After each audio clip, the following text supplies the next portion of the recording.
এই তো কিছুদিন আগের কথা, যখন শুধু জামা কিনতাম, ব্যাগ কিনতাম, জুতা, কানের দুল, মেকআপ আইটেম এগুলো। বাট এখন আমার চয়েসের পরিবর্তন হয়ে গিয়েছে।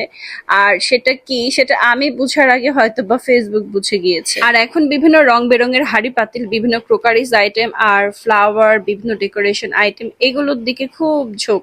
এখন এগুলো দেখলেই শুধু কিনতে মনে চায় ফর মাই পেজ। আর তাই মেকআপ আইটেম আর জুয়েলারিজ, ড্রেস এগুলো না কিনে এখন শুধু টাকা জমিয়ে শুধু ঘর সাজানোর জিনিসগুলোই কিনি। আর আজকে আমি এর ব্যতিক্রম না, আজকেও আমি একটা আনবক্সিং ভিডিও নিয়ে এসেছি আপনাদের সাথে। এই যে বাটিটা, এটা আমার খুবই শখের একটা বাটি। আর এটা আমি কিনেছি ডেকোরাল পেজ থেকে। আজকে গিয়েছিলাম আমি ওদের শোরুমে যেয়ে বিভিন্ন প্রোডাক্ট দেখতে গিয়েছিলাম। সো ওদের বেশিরভাগ আইটেমগুলাই সোল্ড আর প্রি অর্ডারের। সো যেগুলো ছিল তার মধ্যে থেকে আমি বাটিটা আনলাম। এটা থেকে সামনে অনেক বেশি সুন্দর। আর এটার সাথে খুব সুন্দর একটা সুইট কিউট একটা চামচ আছে, চামচটা দেখেন। এই পার্সেলটা কিন্তু আমি একা আনবক্সিং করছি না, সাথে আমার যে দুইটা লিটল চ্যাম্প আছে ওরাও আনবক্সিং করছে।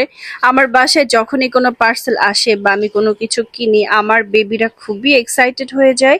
ওরা সেটাকে আনবক্সিং করবে, ওরা সেটা আনবক্সিং ভিডিও করবে।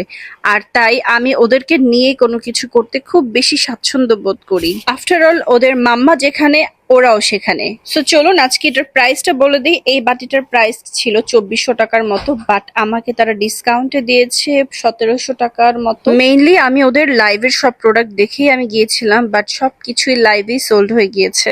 So this is my unboxing video today. Thank you for watching.